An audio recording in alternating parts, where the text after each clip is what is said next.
and I'm very pleased to say that Florence is here with me. Hello. Hi. It's great to see you, Florence. Great to have you here. Thanks so much for coming in, and great to find out about the new record, Dance Fever. And it starts with King, which I guess was our first taste of the record as well. And there's so much to talk about, really, because there's a lot of depth to the songs, but there's also a lot of richness to the sound of them as well. Where should we start with King?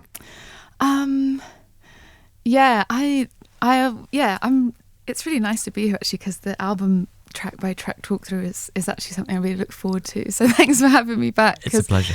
I feel like with an album, I just enjoy talking about it as a whole, because I do think of it as a story.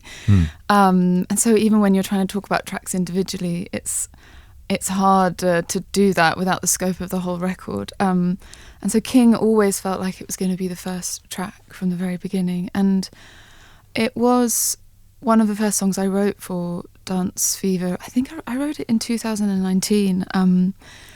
And it was one of those periods of time, kind of post-tour.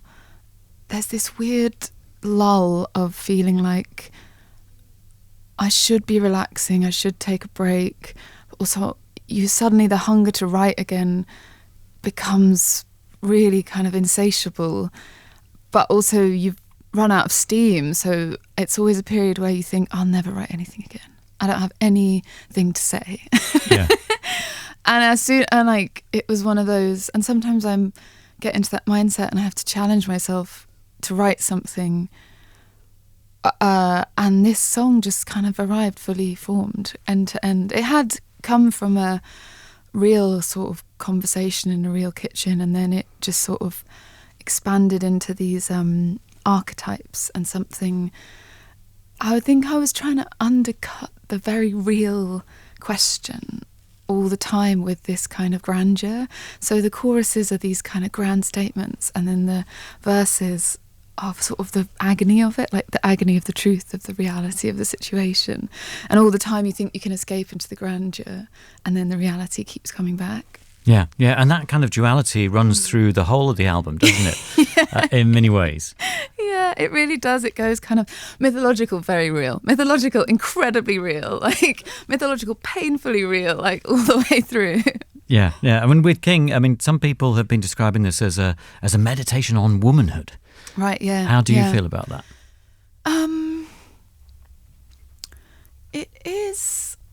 It's interesting to me because it is it's a meditation on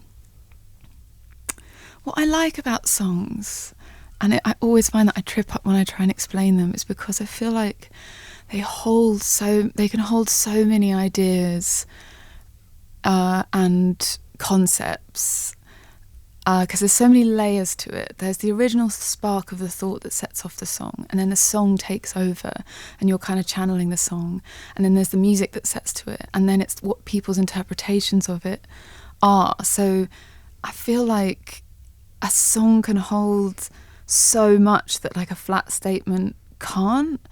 And I think that's what I like about this song, is because I'm not even trying to no, I don't even quite know I don't come to any conclusion in it, really. I don't think, like, the scream at the end, I think, is one of sort of frustration and confusion. And so if it is a meditation on womanhood, I think it is just one of frustration and confusion. Yeah. Which maybe is a little bit what it feels like at this age. But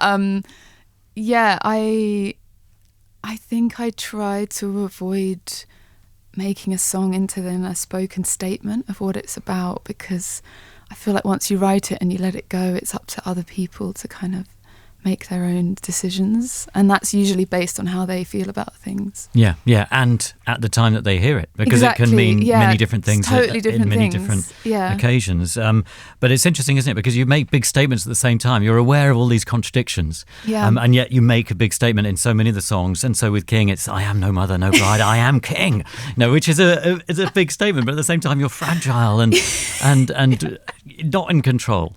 Well, that's it. It's the kind of desperation of the statement, I think, that undercuts it the whole time. And it's that last line is incredibly telling, you know, the vulnerability of it. And what is so almost meta to me about the process of putting out this album is the last line of like, I was never as good as I thought I was, but I knew how to dress it up. I was never satisfied. It never let me go. I really think every time I go into an album, it's so funny that self-knowledge means nothing. Self-knowledge doesn't stop anything from happening or any feelings from coming. So it's like, I know myself, I know I'm never satisfied. And really, like, every time I put a body of work out, I hope that will be the one that I'll just be like, I have no issues with that. I can release it into the world and just feel satisfied and confident. And in, you know, album release week, when I finally put it out, I was in agony. You know, my perfectionism and is so brutal. So I've kind of gotten over it now. I think it's like it's an instant reaction. But as I was kind of picking the album apart and being terminally unsatisfied, I was like, I'm doing the thing that I said I would do at the beginning of the album, and now it's released and like I'm doing it again. So it's really interesting that I think the song is wondering, like, this thing that I sacrifice so much for, it's also never enough for me in the end. You know, this thing that I sacrifice, perhaps more kind of stable or sort of grounded ambitions of like home and family. At the end, it never sort of satiates me. And as I put the album out, I was like, oh, fuck. It's really real, the song. Yeah. It's interesting, isn't it? Because I mean that continues with Free as well, because it's almost as if there's part of you that it is taken up by a compulsion to perform, a compulsion to create, and at the same time you're kind of torn apart because you don't want to do those things because they become too consuming. Well, it is like, I think that was the crux of the record. It was like a fever. High as Hope, that tour, that album was amazing, but it asked a lot of me in terms of the vulnerability of it, and the shows got bigger and more vulnerable, but at that same time you end up giving more and it drains you more, so I just was like, I will stop touring for a while. I'll stop touring for like an extended period of time. But as soon as I got off the road, all the songs came flooding back, and this whole fever of creativity that just dragged me away again. And it always feels so good. It is kind of like a drug, you know, you're like, oh, the songs are back and they're here and they want me to go with them. But I think what I was analysing is like this, especially with, you know, the whole concept of dancing yourself to death, it's like, is this compulsion kind of self-destructive as well? Like, what creates the anxiety and what heals it? You know, are they actually symbiotic? The performance and the stress of touring and travelling creates anxiety but also heals it at the same time, because the performance is liberation and freedom from your thoughts and yourself. So yeah, it's kind of analysing the loop all the way through the record. Yeah. But on an everyday basis, it provides escape as well. So with Free, you know, Free allows you to find freedom in dancing, freedom in music, freedom in the moment, in the beat, you know, so, you know, you can forget your anxieties, and you know, as the listener, we can identify with that too. I mean, it means two things for you, because it means getting on stage and actually losing yourself in the performance, but also I think that you need music on an everyday basis to kind of put away some of those worries that plague you. Yeah, totally. I think there's the kind of it's a lot of the first half of the record, I feel like, is analysing what performance means to me and the positives and negatives of it. And there are huge positives for me, because ever since I was young, where I would find relief from like racing thoughts and anxiety, and, you know, I've kind of always been the same. It was always putting on headphones in my bedroom and dancing around, and I would feel finally free, you know. And I think if there's a line in like a sort of line that sums up Florence and the Machine, really, it's for a moment when I'm dancing, I am free. And I think that's what's always taken me back to the stage, which always taken me back to performing and creating, is because And listening to music, it does provide a moment of peace. Now, choreomania is a new word to me, but I have been excited about learning about it and what it means. I think we should maybe start with the explanation and the background to it. Yeah, so choreomania was a phenomenon that was occurring throughout the Middle Ages, where it was people were they were sort of violently dancing themselves to death. It was maybe a virus. They weren't, and the thing is, no one have got to the bottom of what it was. It could have been a virus that has kind of since come and gone. It could have been hallucinogenic grain. Really? Right. Yeah, or what's really interesting to me is that it could have been caused by stress. So it could have been sort of mass psychosis caused by, Middle Ages rough time. Yeah. There had been successive plagues and famines and wars, and I think this idea of sort of collectively the stress and the pressure of life building up so much that you would just dance until you dropped. I think I don't know, I just became so fascinated with it. And especially there was one occurrence of it in Strasbourg where 400 women, it was predominantly women, danced themselves to death. And I really went down a rabbit hole with that. And I think it's what I was, when I was talking about I related to it in terms of the compulsive need to perform, the compulsive need to dance and to keep, and touring and playing feels like this endless dance, and that you're never satisfied, you never stop, you keep going. And then, when you get to your 30s, you do start questioning your mortality, and is this going on forever? Like, are there other things I want to do? But the creativity or the creative spirit is so hungry for more. So it kind of never lets you stop. So I related it to that, and I also related the song Choreomania is kind of a mix of the dancing plague and also panic attacks. So the talking bit at the beginning is a sort of description of a panic attack. Right. Which is in some sense like you are dancing to imaginary music because you feel completely overtaken by something that no one else can see or hear. Like there is something coming for you. You can't describe it. It feels like you probably need to be taken to hospital or some emergency is happening, but it's invisible to everyone else but you. And so, again, I was thinking of it as a kind of dance and a lot of the record is about dancing with anxiety as well. So like free, and kind of how I have moved through my anxiety through movement so much of my life, because dance itself became a really big part of when I got sober. I started to train in modern dance because it was a way to exercise all the excess energy I had.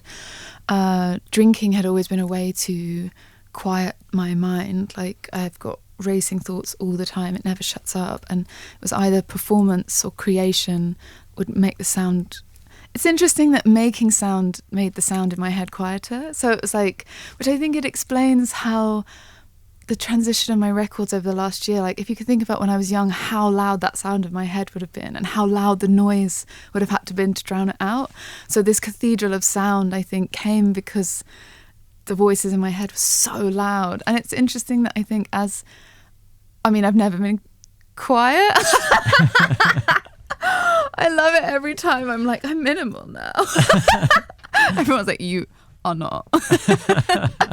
But I feel like it's almost like as I've found a way to kind of manage my head, I have managed to almost like contain the sound that I make better, or kind of exercise a little bit. That wall of sound has sort of been refined, I think. But yeah, so Choreomania was kind of about those two things, sort of panic attack and a medieval plague. Yeah, amazing. And it's interesting, isn't it? Because obviously that links into Free and the discussion of dance, and also the title of the album, Dance Fever. But this isn't your disco album. The dance and the fever that you're talking about are very different. And that's fascinating, and it's really, really interesting. But there's another aspect to Choreomania which is interesting as well, where you said that rock and roll is dead, but it wasn't resurrected in your image. Is that why you're saying it's dead? Because actually maybe it's taken on another form, maybe the form of Florence in Florence and the Machine, or a female form. Yeah, I think that I grew up at a time where like rock, it was sort of rock star was a sort of traditionally male. I mean, and I think it's interesting.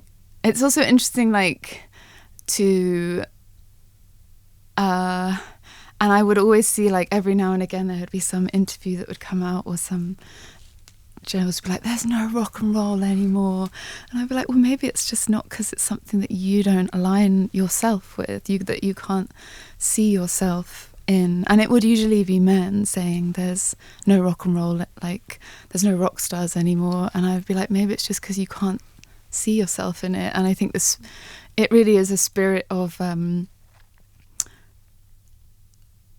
it's an attitude and ingenuity, and I think I still see it a lot, but I just think it comes in, like, it's changed and it's coming in sort of different forms, and so I think I was trying to express that. Yeah. Well, that completely makes sense. I mean, I hear those complaints, but as somebody who plays new music on the radio all the time, there are waves and waves of amazing new, interesting musicians and artists who are doing different things. That's it, and I really think that's what is the spirit. It's the spirit of ingenuity and freedom and attitude and confidence, and I think I see that all the time. Yeah, definitely. So following Choreomania, we have Back in Town, and this changes the pace quite a bit. And you recorded a lot of this album with Jack Antonoff. I mean, he produced the record, but the plan of working with him didn't quite work out the way you'd intended, in that, from what I understand, the idea was that you'd begin working together in New York in March 2020, and obviously, that you went there to do that, but then had to come home because of the pandemic. It's a very ironic song because the album at this point is almost completely chronological. So we had written King and Choreomania, and those had been the songs that really made me want to keep working with Jack. And then Free, I think, was ironically maybe Free and Back in Town were the last ones that we wrote before I had to go home.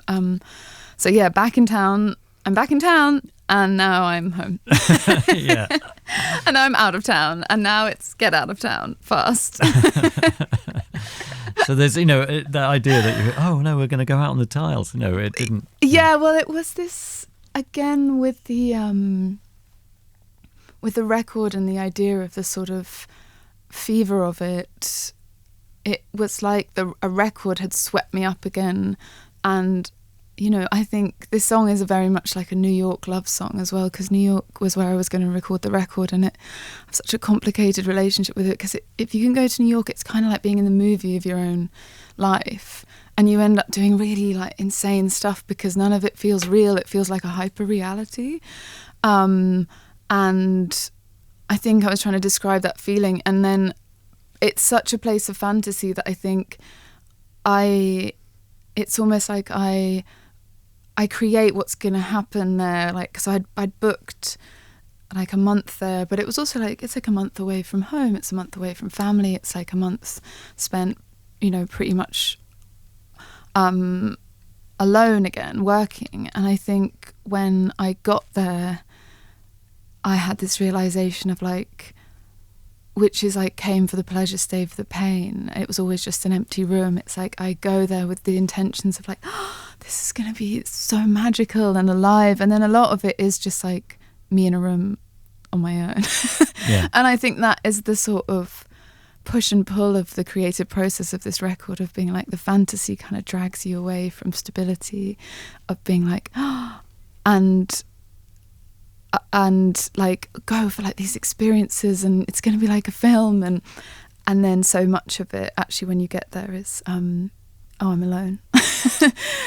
So yeah, that's I think what I was sort of getting at on that song. Yeah, that's really interesting. And I think also the juxtaposition of Choreomania with Back in Town is interesting because in a way, Choreomania is lost in ecstatic dancing, but there's almost a rhapsody in Back in Town, particularly near the end where all the voices come up and then fade out. It's really beautiful. Yeah, well, this record is one that has a lot of transitions, and I really like that because if you listen to it all the way through, it's like the choir of voices kind of guide you all the way through from end to end. So they take you from one song to the next, and actually as you descend further into the lockdown recordings, the voices become kind of ragged breaths. So it's as if the heaven goes down into hell, and the intersections kind of change from these angelic choirs to these sort of quite ragged breaths. So I think you can see the madness sort of taking hold. And Girls Against God kind of strips it back a bit. I mean, it's very gentle, just with the guitar and the vocal at first. What can you tell us about the song? Because, I mean, that's quite a striking title alone. Yeah, so this was the first, so after Back in Town, this was the first song that I recorded remotely with Jack. So we had got 1 week in the studio in New York, and then as everyone did, we were like, we can keep this going. Like, it'll just be a month and then we'll be back together. Yeah. We have to just try and keep this record going. And so this was one of the first songs that we tried to do remotely, actually, but it had been then a while since I could even get back to the studio, so I think it must have been like 4 or 5 months later that we managed to get this done. Because for a long time I couldn't write anything. I had been in the flow and the fever of creativity, of like in dance fever, and then it was sort of like the plug was pulled. And when I came home and it was the first lockdown, I didn't think about music at all. It was as if I think music or making it, like I had a piano and I remembered at some point trying to sit down and write something, and as soon as I just hit the keys I just burst into tears, because I think music is about letting your subconscious speak through you or tapping into some creative subconscious, and I just think the anxiety and the kind of shock was so high that there wasn't anything in my subconscious but sort of white noise grief that I was trying to block out by just every day just keeping busy with household stuff. So it had been the domesticity that I had been running away from and off to New York, like in the Back in Town dream world, had just kind of arrived anyway. And actually domestic tasks were the only thing that sort of kept me sane. So I was just cleaning and cooking and hoovering. I was like, I housewifed myself. And then when I tried to create, it's also because songs are kind of about making the personal universal, and this was a universal thing, and how could you possibly at that point make it personal? Like, it was happening on such a grand scale, and why would your experience of it be any more relevant than anyone else's? So I just found it a completely like wordless time. I learned how to cook. I was like, yeah, and then I realised there wasn't like enough applause in it for me. That's great. I was like, I can do it, but there's like not enough praise. I was like, you just make it and then it's gone. Where's the applause? But I think there is, when I did come to write this, I think it had been after quite, the first sort of really extended lockdown, and it had also been about Girls Against God. So I think songwriting for me, or even live performances, have been always a way of, I guess it has been my sense of spirituality in the world, or how I'm communicating with something outside of myself, or some kind of transcendence. And when there was, when I came home and, on the radio, I remember it, every other announcement was a festival closing or a gig shutting down or people cancelling tours. And I did feel like this creative spirit, or whatever my sense of God was, I was like, why have you why this? You know, like, why this? Why? And, you know, all the churches were shutting too. And so I had, I think, an enormous crisis of faith. And it's all, I think, a lot of this album is where you find meaning and what meaning means to you. And for me, where I had always found meaning and purpose was music, whether just watching it, listening to it, performing it. And so for live music especially to suddenly vanish, and really vanish like in a week, it kind of collapsed a lot of the ideas of faith that I'd had. So that's kind of where the Girls Against God title came from, because it was this almost like I think it's a funny song as well, because I think the idea of shaking your fist at the sky at this huge thing that may or may not exist, and even if it did, probably like isn't aware of you, is sort of hilarious to me. So it was kind of a song about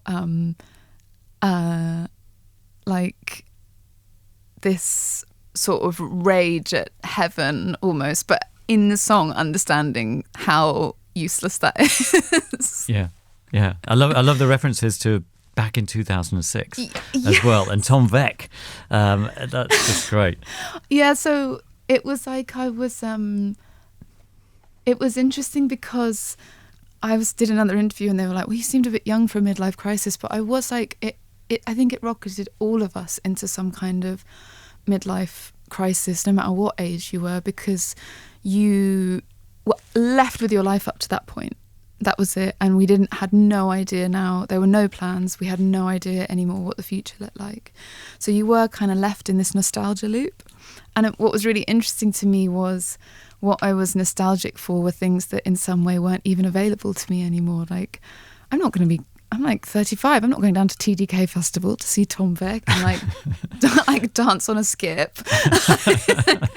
But I just found myself starting to listen to tons of music from 2006 because I think what I was nostalgic for was that freedom from responsibility and freedom from restriction, you know. And I think when I was that age, there was no band to be responsible for. There was no legacy to like maintain. There was no people to please, really. There was nothing to lose as well, because you haven't made enough to lose anything. And so I think it was a wild freedom that I think as you get older, even if there hadn't been a pandemic, that wasn't available to me anymore. But it was really interesting. I really went back to like a lot of that music then. Yeah, that's great. I love those references. And it's interesting, we're talking about the flow of the album and how things connect together. And with Girls Against God, it ends with this interesting section where there's this kind of, there's this manic laughter, and then there's these footsteps, and then there's a kind of a reprise with a kind of line that in a way could be throwaway, but also has great significance, which is, you know, I met the devil, and he gave me an option of a golden heart or a golden voice. Yeah. And then that leads into Dream Girl Evil, which in a way discusses the notion of the devil further, and almost conjures up in a way the Rolling Stones and sympathy for the devil in a way. Yeah. It's almost as if you were consciously making a nod to that somehow. Well, it was interesting because I was thinking about so if Girls Against God is my rage against heaven, if we're thinking about this as a story, it's as if my idea of heaven, or I think why I'm so attracted to these myths is it helps me make sense of the world. And so the idea that I had been rejected by God, or like how I found God in the world, which was through music, and that I had been shut out of that, I was like, well, there's only one place to go now. I'll go to someone who wants me, and it's back to hell where I belong. Because, you know, the devil was an angel who fell from heaven and tried to wage war on heaven. And so the devil tried to, you know, the devil was an angel who thought that he could do a better job than God, which is kind of like what Girls Against God is about. And so therefore he became the devil and was cast out. And so, yeah, I think that was leading us in. This kind of leads us into the much more sort of darker. I was just trying to like it was as if you made the choice and you're like, I'll go for a voice. You can keep the heart. And that leads us into the darker section of the record. Yeah, Dream Girl Evil. I mean, it's a great title, but also you almost explore the notions that are applied to women by men. You know, this idea of, this woman represents an angel, but she's also a devil. She's also evil. You know, and almost those things that stop men treating women properly. In a way. Well, it's more like, it's almost like, and I think it wasn't just men. It was a sort of general societal thing as well. Of just everyone, really. And I think that I have been around enough to see it happen in so many ways, of a woman being lauded as like the most wonderful person ever, and then suddenly she's had enough time being the most wonderful person ever and we must drag her down and now she is evil. And I think I was trying to, and I think making work, I make work and I'm also terrified of anger. Like, I'm so frightened of making people angry. I mean, I have a real problem with anger. Like, I can't watch people fighting on television. I mean, that's probably because I'm mentally ill. But I feel anger kind of very viscerally, but to make work that's complicated and that has meaning to you, you have to sometimes risk pissing people off. So I think I was trying to liberate myself from the need in this song to always be seen as good. And there's a sense that as a woman in the public eye, you trying to survive being in the public eye by being seen as good and nice. But then all I see is that will also not protect you. It doesn't matter. If it's your time, it's your time. And so I think in a way I was trying to liberate myself from those fears by being like, I expect this. And I understand where it comes from. But the basic core is just asking to not be seen as terrible or wonderful, but to be essentially seen as a human, which I think is sometimes even like when you're pedestalizing a woman as an angel, it's dehumanizing because it's then such a far place to fall. And I think sometimes everyone wants to be the one who's like, I knew it. I knew you weren't nice. So it was trying to kind of liberate myself from a lot of those fears and anxieties. Because it's funny to make big and challenging work, but then also be just someone who's so terrified of upsetting people. Yeah, it's a fine line, isn't it? It's a tricky business. Yeah. And also, to question these things and discuss them in song while making a pact with the devil at the same time. I love these contradictions. Well, it was like, I think it seemed to me to be like, it seemed to me to sort of, I wanted to it seemed like quite almost oppressive to have to navigate public life by always having to be perfect and good. And I think as a woman and also as someone who has struggled with perfectionism, which leads to so much, like I think perfectionism was the root of my eating disorder. Perfectionism is one of the reasons I drank so much, because you cannot get things perfect. You can't get things right all the time. So you just destroy yourself in the process. And so, but I found that I was trying to liberate myself from the perfectionism of needing to get things right and be good. And in that reserve, going like embracing hellish metaphors and making a deal with the devil was sort of liberating in that sense. Yeah. And it lends itself to creating a great song. It was interesting because there are a few short songs on the album, and my initial assumption was that these were kind of interludes or something like that, but they're not at all, are they really? Even though they might be brief, they've kind of got a point to make within the sequence of the record, I think. Yeah, it's funny because I thought of them as interludes as well, but then they actually definitely became more than that. And I think it's as if now you have made your deal with the devil and you have to go on that journey.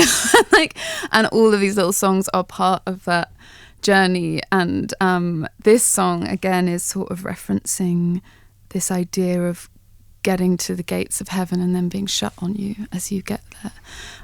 You made me climb, then you shut the gate, you know, like, which was I think a reference to like, I have strived and worked so hard, like I've given so much of my life to performance and now it is closed. Yeah, so I think, yeah, this one, and I think it's good that it's cut short, because that's sort of how it felt at that moment in time, that I was in some flow of creativity and ascending, and then it was just gone. So I think, and I think as I realised that I really was making a kind of a fairy tale almost, those interludes became like sort of chapters into the different worlds of the album, and they would take you from kind of one place to the next on the journey. Yeah. And it is sort of, it is that my shining trinkets of grief, again, it is like this sort of, I guess I started to think a lot more about songwriting. On the last album, it was very much like I'm in communication with like angelic forces, and I started to think a lot more about songwriting as like the song itself as a character that just demands and demands, and maybe it isn't so much a force for good. And I think this idea that actually like throughout my life, it's like, am I always going to make the choice to be alone in the room with the song? You know, is it like, will I invite people and real intimacy into my life, or I'm just going to be sitting alone in a room with the song itself, because that's what it wants and that's what it wants from me. So these kind of creepy interludes or short songs were sort of about trying to tell that story along the way. Yeah. Well, it does it so well. And you shut that gate, it ends abruptly, and then we go into Cassandra, which builds and builds. And again, I mean, you use the device of kind of speaking in your normal voice a few times on the record. You know, it's almost like pulling back the curtain a little bit, or, you know, staring at the camera, if it were a film in a way, and it works really well. It's really fascinating to hear. What are you doing with Cassandra? So I think at that point I had, the album was getting darker and darker as it sort of felt like sorry, is there no, they want to clean, I think. Okay. They can't. Yeah, I think so I think I have always, as I can tell you, sort of mythologies and characters to this one is the one that feels like I am, when there was nowhere to go, where I had to retreat, was sort of my own imagination, and of like trying to find a way to understand what was happening. And so I just started creating myths almost, and I was thinking about the prescient nature of songwriting, and it's something that I have wondered about before. And the spooky thing about this record is that most of the ones that you would think that are most about the pandemic were written before. So Choreomania, there were other ones that I wrote that didn't make it onto the album that had, I wrote a song that was about planes being grounded and sort of watching. What was the line from it? It was something about being in, you could still be, you know, like the planes were grounded and the whole of society is collapsing, and I'm still in therapy discussing like my mother. So it's like, and I think I'd written a song about literally like the lines of like all the planes are grounded, and so it feels like, I mean, that that song scared me so much in its prescience, I didn't even put it on the record because it felt too much. So Cassandra was obviously like the Greek myth of a woman sort of condemned to know the truth and tell the truth in prophecy but never be believed. And so I think it's a kind of like bastardization of that myth. But I was thinking about how even in Choreomania, which I'm screaming over and over again, something's coming, I didn't know what I was talking about. You know, there was just this sense that there was something rumbling in the world and that something was going to happen. And I think artists are sort of like mini earthquake machines. Like, you are tapped into something. And so I was sort of being like, it was funny. I was sort of unpacking that, the prescient nature of songwriting, and being like, is that why it's all been taken away? Because I was sort of singing about it. Is that, you know, this sort of sense of being kind of condemned to then sing to nobody, you know, and to have a voice but no one to sing to, and songs but no one to hear them, and then it's I just started to embrace, I think at this point, a much darker character, which is kind of me, but also the song itself. And I was starting to think of the song as a much more malevolent creature that is so hungry for creativity, you know, and that I think I was also trying to, I think when things get scary for me, I've always become scary as a way to process it. And I was watching a lot of horror films, and I think that all kind of but it's interesting to me, for me on this record, like I can there's like nods to the period of time. So I was running a lot, but the streets were completely empty because no one, I think it must have been one of the first long lockdowns that went into summer, so it would have been around June maybe, and I was running, just there was no cars, no one out, so I was just running in the middle of roads, and the sort of the weird desolation of that period of time definitely kind of crept into this song, and I can place it in time because it's like as the roses bloom and the riot van's still plainly in view, because I remember running down this completely empty stretch and seeing roses blooming, but as you got down to the high street there was a riot van to stop people from gathering, because I think it was a Friday night, and just the sort of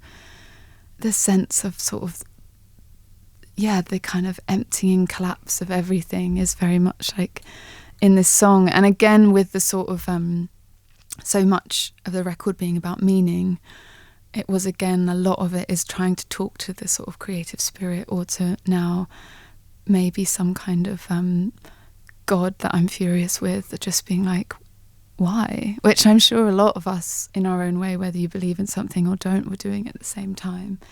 And so that chorus is kind of like, I don't understand, like, why, you know? Yeah, fascinating. And Heaven Is Here captures that sound that is explored in the latter half of the album, with the clapping and the stamping and this kind of almost flamenco aspect, but also calls up early Nick Cave and the Bad Seeds, I think. You know, there's a kind of rawness to it. And I'm pretty sure that is you doing all that stamping. That's all me. Yeah. So I think now I've entered into peak insanity. It really is a journey down to like so I think this was like the first piece of music that I actually wrote when I managed to get back into the studio, because doing remote stuff with Jack it wasn't sustainable enough. Like, I really need to have someone there in the studio, and I think this one with I just sort of, I finally got in and I was like, I just need to make something. And it was almost just like a hex or a chant. And I always knew I kind of didn't. Usually with these ones, I would like extend them and make them into full songs. I was like, no. And I did that a lot with even the interlude songs. I was like, no, just like let them be as they are. And but yeah, this was the sort of, this song was what kind of brought me back into songwriting again. Like it sort of burst out of me and kind of got me going again. Yeah. I mean, that's a really interesting line where you say, every song I wrote became an escape rope, tied and to pull me up to heaven. You know, that's a really powerful image.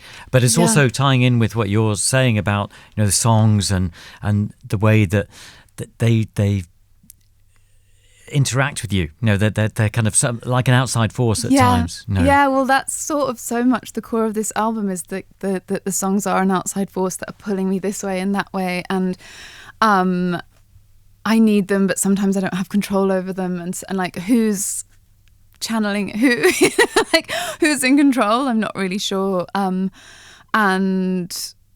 yeah, is it a good thing in your life, or is it a kind of almost a dangerous thing, to always be giving yourself over to these creative forces? But I think at that point, what that line was about, it was just like, I wanted to escape so much. Like I think this song is a reaction to such a feeling of trappedness that I think I wanted the song to just kind of take me out of myself. Yeah. And well, one positive is that we get the songs too, and we get to hear this music that you create, so, it's interesting that relationship you have with it, because it's both positive and negative, but one definite positive is our benefit from this. And you follow up with Daffodil, which begins with a gasp. That gasp is extraordinary. Well, so the end of Heaven is Here is like a thump. So it's as if you pulled up to heaven, but then you land, and then the gasp on that. So again, this is when the interludes stop being heavenly voices and become kind of gasps or death rattle, or breaths out. It becomes, and there's actually so much again, which was freaked me out and was weirdly pressing. There's a lot about breath on this record. So Choreomania, like all those breaths, and like there's a lot of breath as instrument throughout the record. So that again felt kind of creepily, it felt creepy to me, but then it becomes an even bigger presence towards the end of the record. And yeah, so as I was thinking about the story of it, the land of Heaven is Here, it's like a shock of waking up at the beginning of Daffodil, like, I survived. Yeah.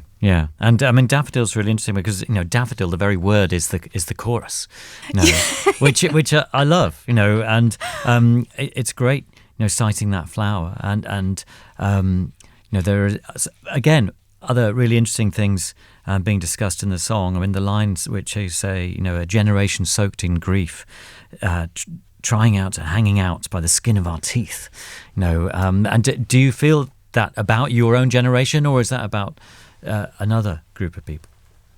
I feel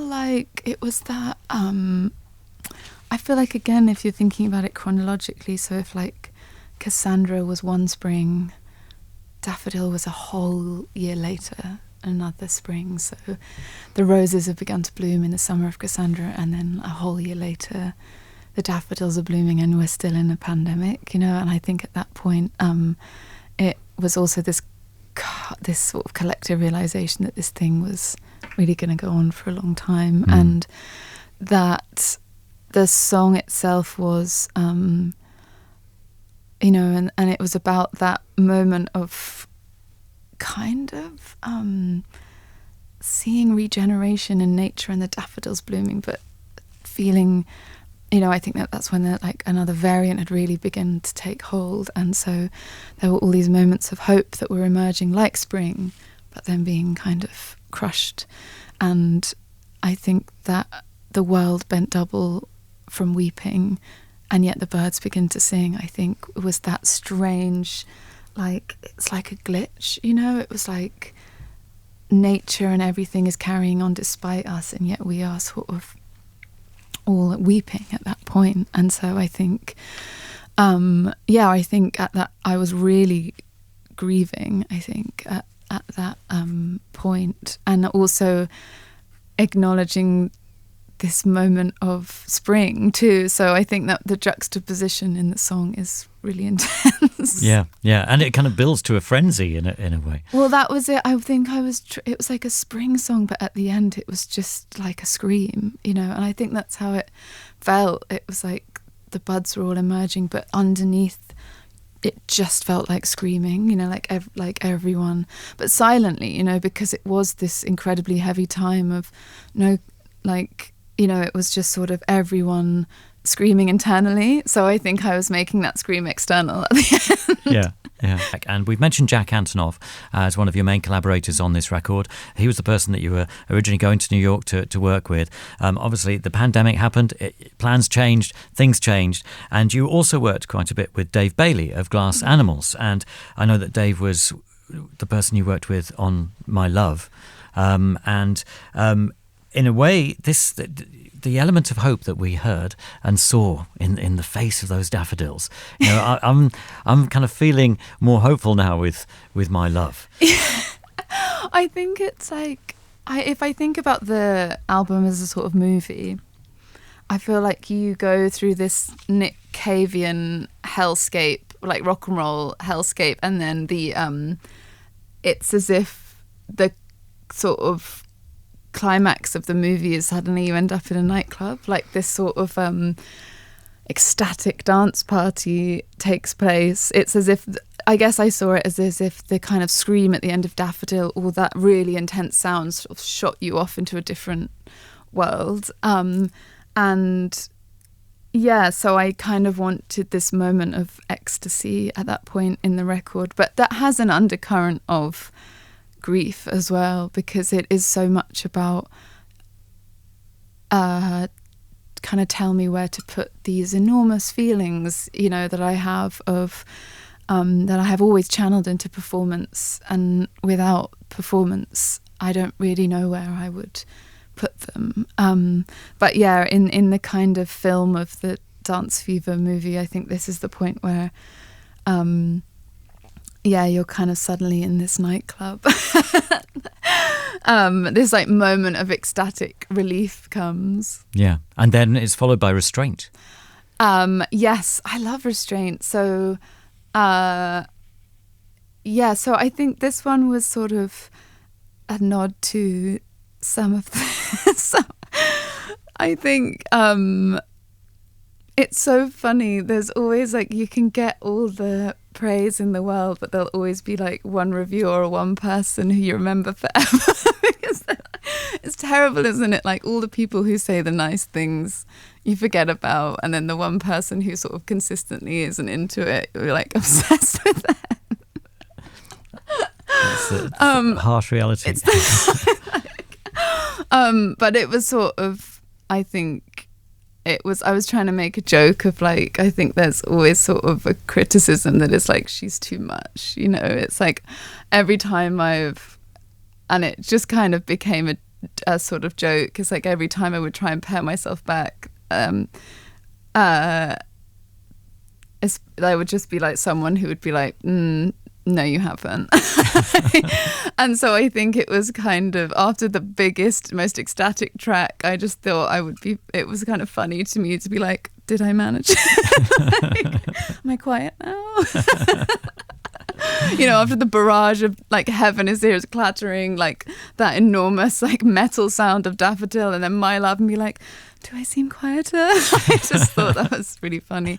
But I also think in terms of the visuals of the album, and I kind of do see it as a landscape a lot of the time, I kind of imagined that this enormous like nightclub ecstasy would kind of come crashing down and you crawl out. So that is the sort of crawl out of this kind of fantasy medieval nightclub thing. Right, that's what we're doing in Restraint. Yeah. On the brand new album Dance Fever, I've been playing the whole thing tonight. Florence herself has been talking us through it track by track, and in some ways, musically, that's one of the simpler ones. Just guitar and vocal, really, kind of stripped back. And sometimes you get the girl, sometimes you get the song. I love that. That kind of sums a lot up, doesn't it, in a way? It sums up so much of the record, I think, or so much of my records.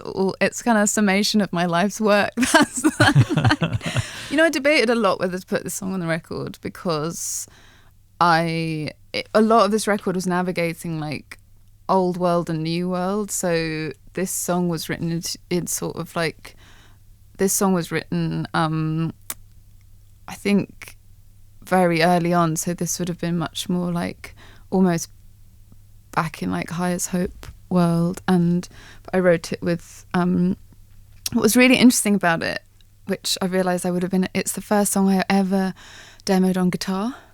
So usually I do all my demoing in the way that I write a lot of songs is that I will be at the piano and I will just kind of, like, that's how I wrote Dream Girl Evil and Heaven Is Here. I just kind of like bang away at the piano. And because I'm not subtle with anything I do, I hit the piano very loudly, which has engendered a very loud voice because you are competing with a loud sound. And this is sort of the first time that I tried to write a little something on the guitar, and it just created a completely different style of singing. And I was like, I would have been, if I'd like learned how to play guitar first, I think I would have been a totally different singer, because it's a quieter instrument, so you sing a lot more, you can sing a lot quieter. But I think, yeah, I was like, once we are in the world, the new world of the sort of lockdown writing, can we even go back to the old world? But I think with that last line, and it kind of, it's more like a callback to the first half of the album, and I wanted not to leave it entirely, but to be able to go back and connect the first and the second half of the album. And I think when I wrote the song around the same time that I wrote Choreomania, so I just kind of wanted to like bridge those worlds together. But yeah, I think with me, I always want to take off people have to fight to get me to keep the simple ones on. So I always want to take them off and go big, but actually I have learned that sometimes the really simple ones are the ones that people really love. And also I think, again, in the duality of the record, this song is very real and incredibly honest, but it is still in the theme of the record sort of debating like, what are you willing to put yourself through to get a good song? Like, what chaos still are you willing to create to get material? Well, it seems to me you push yourself as far as you can go. No. There's some things I've sorted out, but yeah, I'd still have some darker impulses, I think, in terms of self-destruction. And I think it was sort of that, it was analysing that of like, I can still find ways to be self-destructive, I think. Yeah, in a good way. Maybe. Well, I think what's interesting about this song, which is like, it is sort of in a lot of the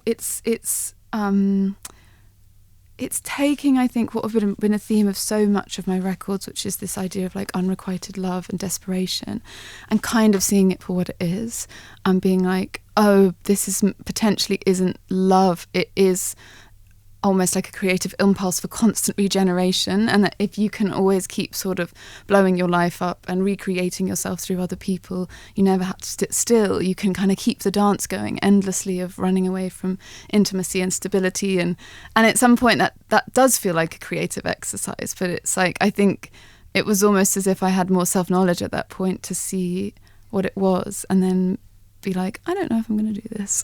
Yeah, that's interesting. And there's self-knowledge in the closing song on the album, Morning Elvis, in a way, because this discusses performance again, taking to the stage again, being tired of the road, but longing for the road when you can't have it. When the pandemic hits, and explores that idea, but also continues that kind of more gentle approach musically, but rises and gets greater, and then ends with applause. I think, I guess I saw the bomb as like, so in the nightclub of my love, and then you've crawled out of it in Restraint, it's kind of like the bomb is sort of sitting in the wreckage, I think, and that breath out at the beginning of the bomb after the kind of death rattle of Restraint is a kind of sigh that after all of the dancing and the wildness and the characters, what you are essentially left with is yourself. And I think, again, this is also about it's even within touring and within success, I couldn't escape myself. And because this song was very like, I was sort of at home and missing touring, or not even touring, but just like the option of it, just to think that there would be shows. And I was thinking about a particular moment when I would have been maybe starting to tour the second record, and I was thinking about how much, I guess, externally it would have looked like things were going really well for me. And yet I sort of had so little care for myself, and I kind of it was a real story, you know. We were playing New Orleans, and I told everyone to leave without me, that I was just going to stay in the spirit of the party in New Orleans, and I was wearing this vintage dress that just got completely shredded. And then I had to kind of be picked up by the tour manager and kind of carried to Memphis in someone else's clothes that they'd had to find for me. And I was thinking, and there had been a sort of planned group guided tour of Graceland to, you know, we were supposed to go to in that day, and I actually just spent the whole day like lying on the bathroom floor, because obviously the tiles are really cool, and just hoping that I would like make it to play that night. And yeah, and that happened to me so much in my early career, that like there would be so much chaos, but if I would get on stage, something would always carry me through. And so the stage became just a place of redemption, of like, no matter what I had done, or how much I hated myself, if I could get on stage and do a good show, like it would like absolve something in me. And I was just kind of remembering that feeling. And I also was remembering so many, because I missed performance, and I was remembering like the alchemy of seeing people in so much pain singing, and how they turn it into love almost, and the generosity of that. And I think it was a testament to that, and to having seen that in other people as well, and the sort of magic of it. That's a great sentiment to end our conversation tonight, Florence. Absolutely fascinating conversation. Thank you so much for coming in and talking us through Dance Fever. Radio X.